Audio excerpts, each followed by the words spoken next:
Welcome to episode 15 of CrimsonSplat Sucks at Empyrion. And as you saw, I kind of suck at a lot of other things in the last film that I did, last clip. Anyway, there's going to be a whole lot of cuts here and there and transitions because there's a lot of traveling in this particular quest that we're doing. But there's a little bit of combat too, so hey. Alright, I've taken a job where I have to go through and find a problem with the communication satellites around Akua. Now, I have no idea how to do anything with these satellites. So I'm fortunate in that the comm chief is doing a little bit of hand holding for me, but I.D.A's the one who's really walking me through it. And she's up to something, but hasn't really explained why she steered me to take this job. Yeah, I really wonder who the hell's running the show here, her or me. I'm thinking it's her. This part of the quest has changed somewhat in RE2. In RE1, you had to go fly around the satellite, which looked different, in order to do a visual inspection.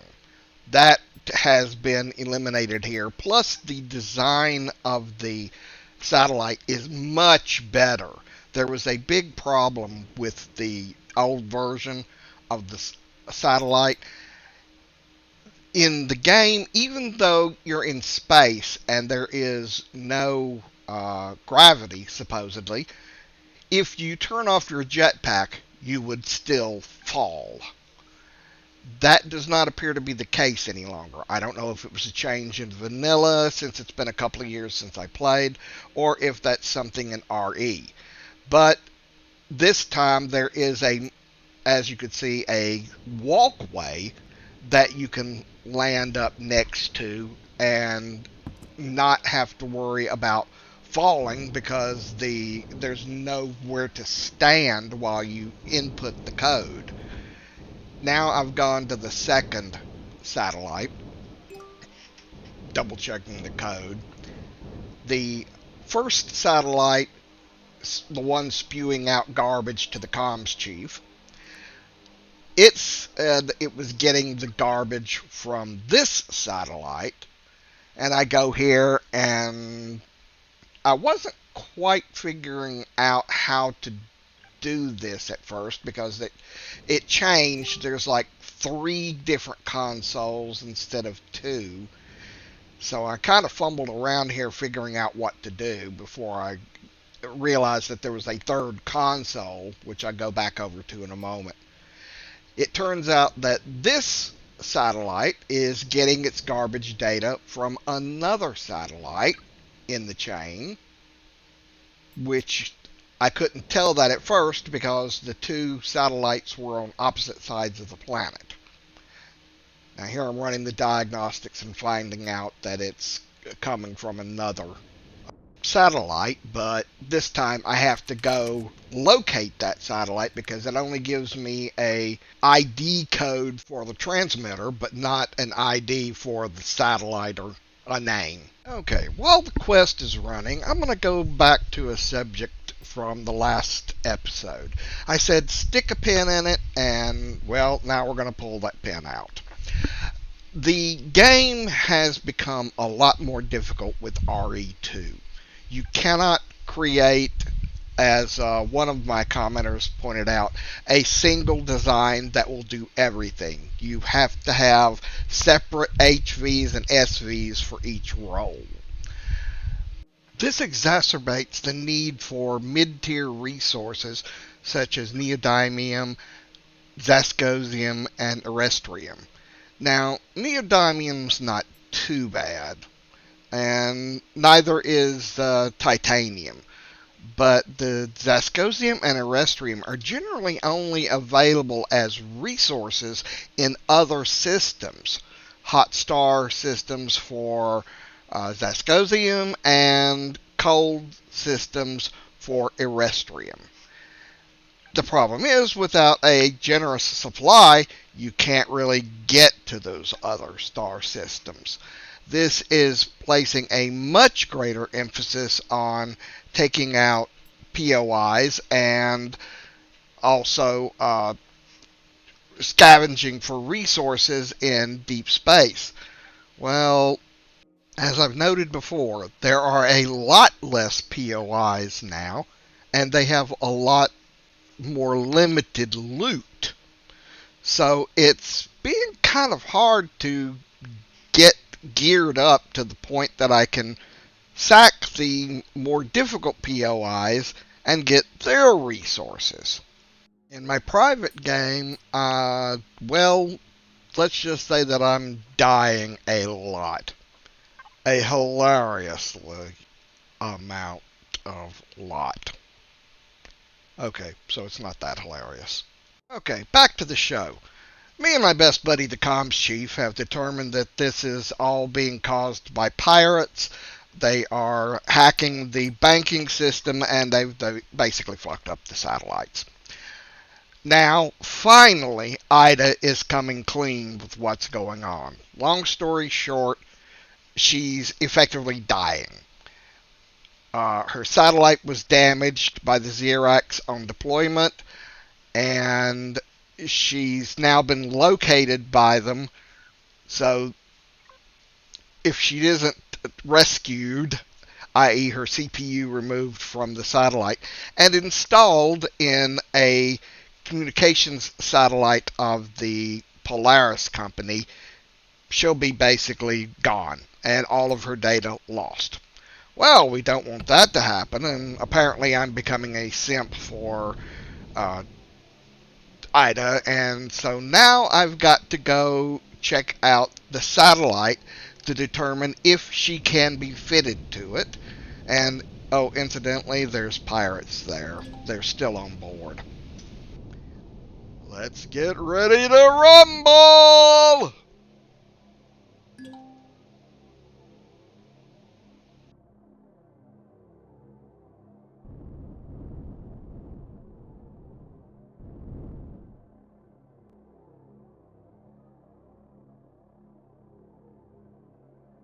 Okay, quick. I gotta check my 6. Okay, nothing there. I'm showing signs of two-dimensional thinking. Oh well, let's go.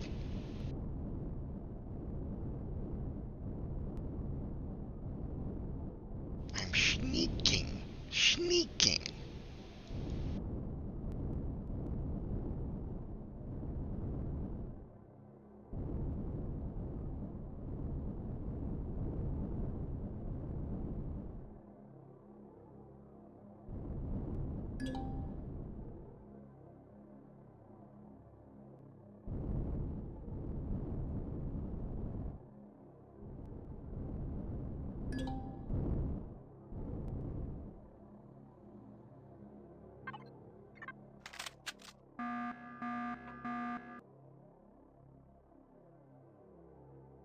Alive? You're gonna look dead in a moment. I hope.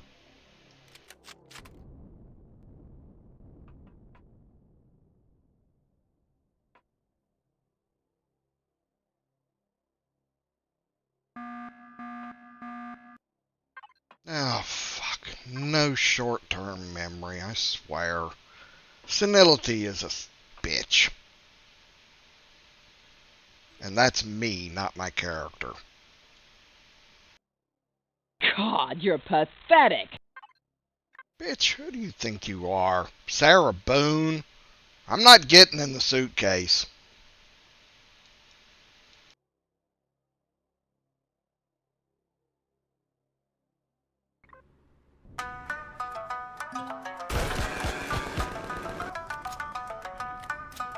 It helps if you remember to load the weapon first.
Oh, cool. I get to pull the data cable out and connect it. I haven't done that in a while. Hi, Cable Coon, my old friend.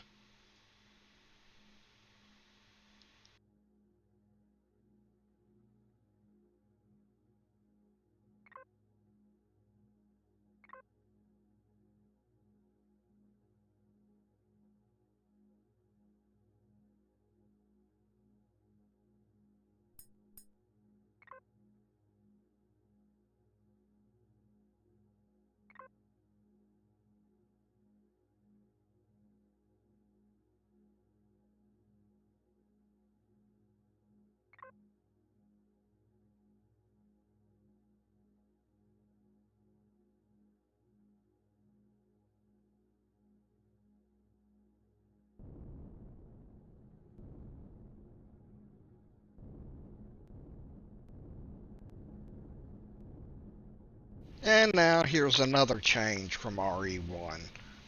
The door doesn't open. You can't put the code into the door itself. So I fumble around trying to figure out what to do before it finally occurs to me that it's actually that little console in the center. Very inobvious. It's like, oh, I can't find my ass without a yellow arrow pointing to it.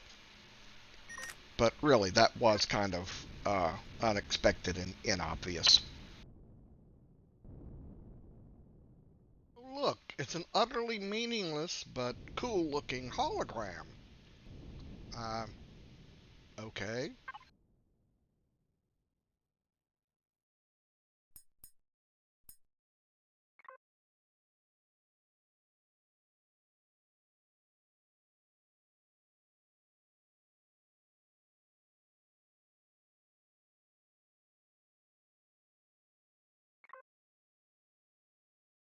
Yeah, trust me, bro.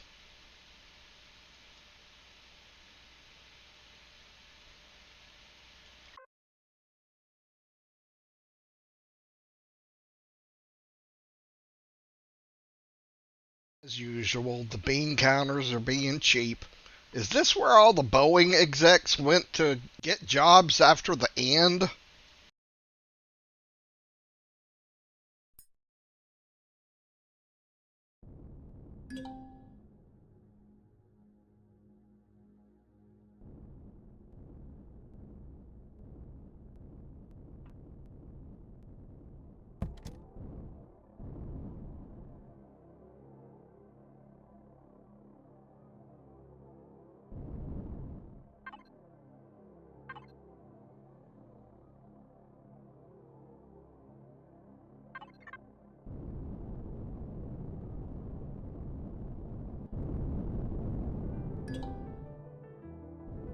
I kind of got ahead of myself earlier. This is where I.D.A finally gives me the full explanation of what the hell's going on.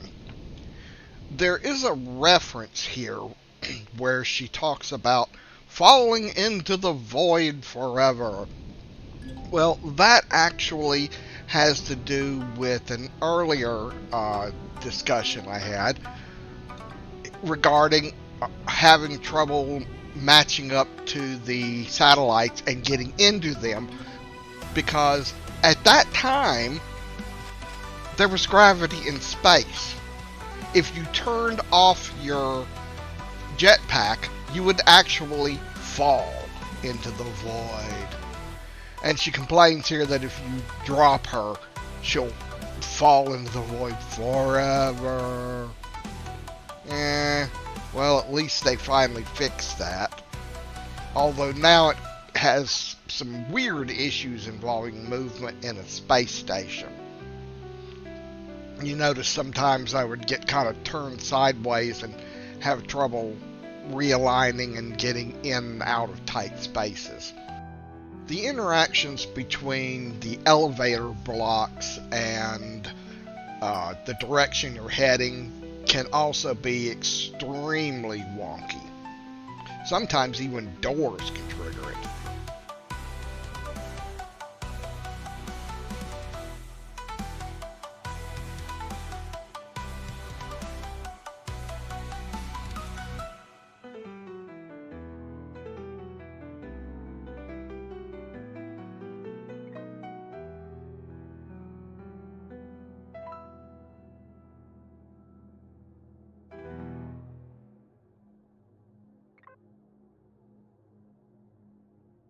Uh-oh. The enemy's on the way. Gotta hurry.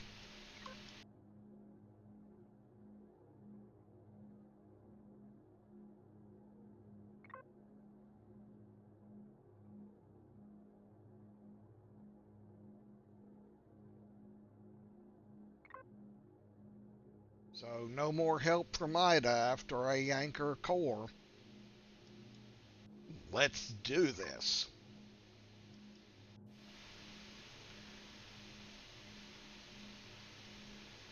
Yeah. Drop you into oblivion. Yeah. Let's get on with it. On, I don't have time to simp for the AI.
There's a joke about sticking it in I.D.A slot, but I'm not touching it.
Uh-oh.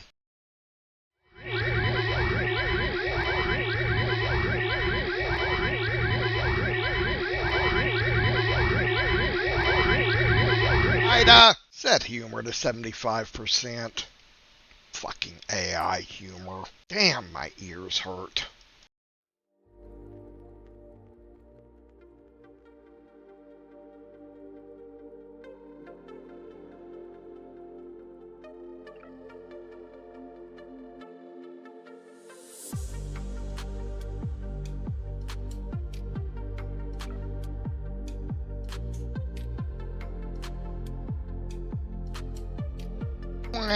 You killed an AI. Wah. Get over it.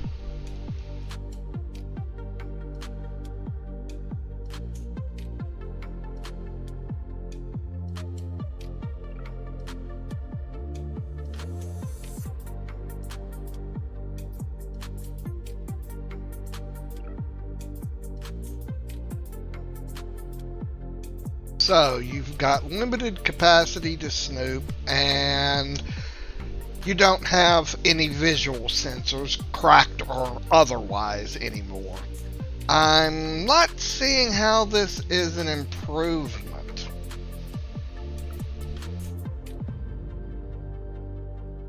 What do you mean, again? I didn't drop it the first time, bitch.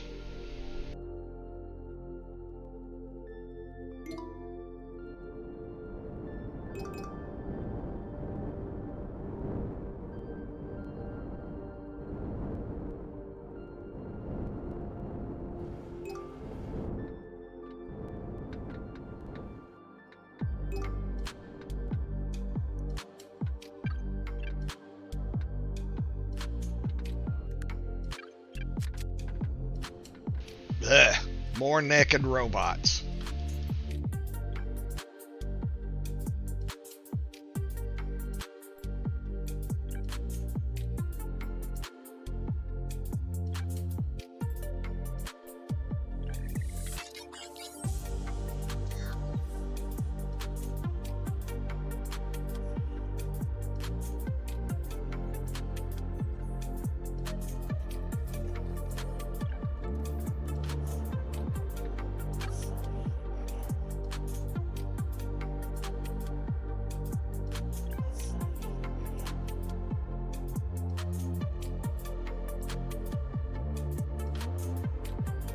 It's been good working for you, Chief. You're a much nicer guy than that shithead Pavril.